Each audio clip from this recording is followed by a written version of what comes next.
At sa regional news, PAC Silicat, totoo ng alyansa ng mga bansa upang hindi umano umasa sa China. Yung pinangangambahan ng banta sa gitnang Luzon.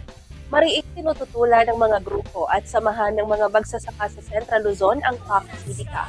Ayon sa Union ng mga Manggagawa sa Agrikultura o UMA at Kilusang Magbubukid ng Pilipinas o KMP. Ang US-led initiative na ito ay magdudulot lamang ng malawakang pinsala sa bansa. Ang planong Economic Security Zone sa Central Luzon ay maaaring magdulot ng pangaagaw sa lupa, pagbaba ng kalidad ng sahod at pagkasira ng kalikasan.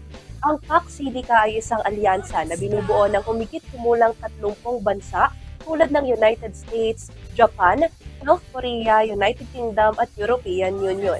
Layunin nitong patatagin ang global supply chain para sa artificial intelligence o AI, semiconductor at critical minerals upang bawasan ang pagdepende sa China pagdating sa semiconductor technology. Gagawin sa New Clark City sa Tarlac ang isang 4,000-acre tech zone na kasing laki ng 2,200 football field. Kailangan ng proyekto ng malaking supply ng kuryente dahil ang isang server rack pa lang ay kumukonsumo na ng kuryente na pang 50 hanggang 100 na kabahayan. Bukod dito, gagamit din ang pasilidad ng hanggang 5 million gallons ng tubig araw-araw para sa evaporative cooling system ng mga umiinit na AI chip. Kaya naman sa press statement ng UMA, sinabi nilang palalalain lang ng PAC-SIDICA ang usaping agrikultura sa bansa. Binigyang diin din ni KMP Chairperson Danilo Ramos na ang Central Luzon ng isa sa mga pangunahing food granary ng bansa. Anya ang pag-agaw at pagpalit sa mga lupang sakahan para gawing mga AI at industrial hub ay nagbabanta sa food security ng Pilipinas.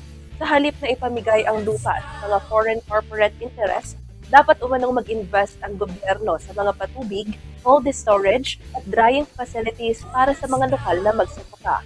Nagbabala rin ng mga grupo sa matinding epekto ng proyekto sa mga likas na yaman. Unang-una rito ang malaking demand sa tubig dahil ang mga data center at chip manufacturing plants ay gumagamit ng milyong-milyong galon ng tubig araw-araw para sa cooling systems.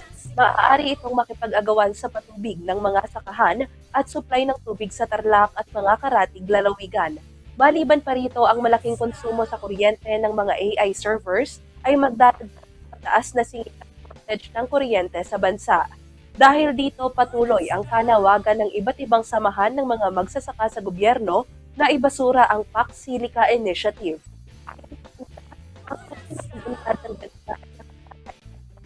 Agrikultura, reforma sa lupa, at pagtiyak na ang sakahan ay mananatili sa kamay ng mga lokal na magsasaka.